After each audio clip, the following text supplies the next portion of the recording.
I just want to make this quick video just to talk about something. I've been seeing a lot of people just totally milking this pandemic thing. And the problem is that there's real people who have died from a virus. I've never once called the virus a hoax. I've never once called the virus fake, saying that it wasn't real. There's really a SARS-CoV-2 virus that exists. The problem I'm having is how it is that this virus, which has an extremely low mortality rate compared to, let's say, Ebola, which was about a 50% mortality rate, we took these extra cautious measures, social distancing measures. We shut down beaches, we shut down businesses, people have lost jobs, people are going hungry. The lines to the food banks are hours long. 30 million people on unemployment. 25% of these small businesses, guys, just might never come back. And this is all for what? For the last 3.5, 4 years, we've heard the left repeatedly refer to Donald Trump as literally Hitler, saying he was a dictator, a fascist, greedy person who wanted nothing more than to do away with the Constitution and take control of our lives. And then the virus came, and Donald Trump did no such thing. He left all the decisions to what to do with each state to the governors. Literally voted in governors who were resisting Donald Trump's fascism. And now in those states, people have to show paperwork to leave their home and go to work. It really doesn't make any sense that all these people, these Democrats that were calling Donald Trump a fascist and a dictator, voted in people that now are making them shut their businesses down and starving people to death and putting police out to arrest you if you leave your house without a mask, all over a virus that has a mortality rate that, as far as we can tell, once they readjust the numbers, will be far less than the common flu's worst season. But what really bothers me is the reaction I'm seeing from people online when you point these facts out. Now, even if we took into account that most of those deaths were not COVID-19 deaths, there's still COVID-19 deaths. And each one of those deaths is a human being. That's a tragedy. All of the deaths together are a statistic, not as tragic. We look at the statistic compared to what's going on the larger scale. We say none of this was necessary. But by doing that, it elicits a response from the people who have experienced the tragedy of you losing a loved one of those deaths, and they will come out and try to shame you.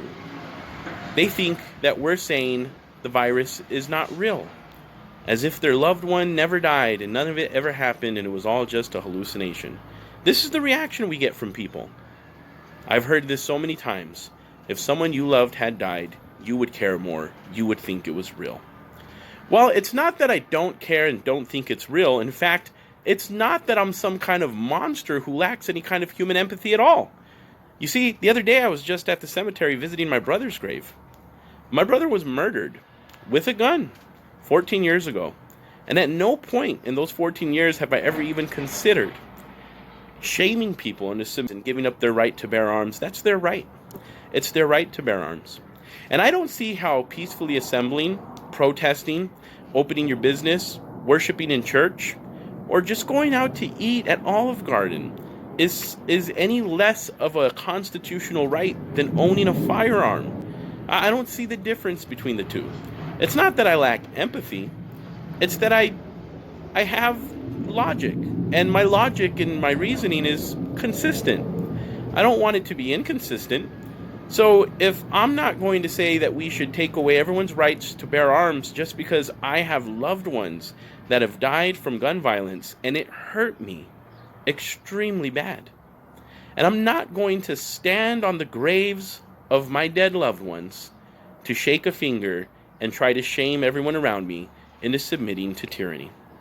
Now, I don't get upset when people talk about owning guns. I don't get upset when people talk about gun statistics where majority of gun deaths are actually suicides and that guns actually save lives more than they take lives. Because all those statistics are true. And they're very valid arguments for being able to keep your guns. So I'm not going to get upset at any one of them and say, well, you would think differently if you had a loved one who had died or if you had been affected by gun violence. Because chances are a lot of those people have. So I just want to say that if you have lost somebody to any virus at all, or if you've lost someone to gun violence, or a car accident, or a drug overdose, or anything, I'm truly sorry for your loss.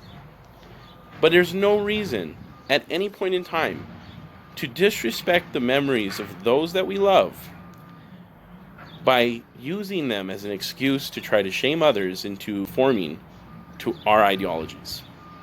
That is shameful. Quite honestly, it's pitiful. I don't think that there's any other way that we can honor those who have gone before us more than just living better lives and being better people. And that means to stand up for what's right.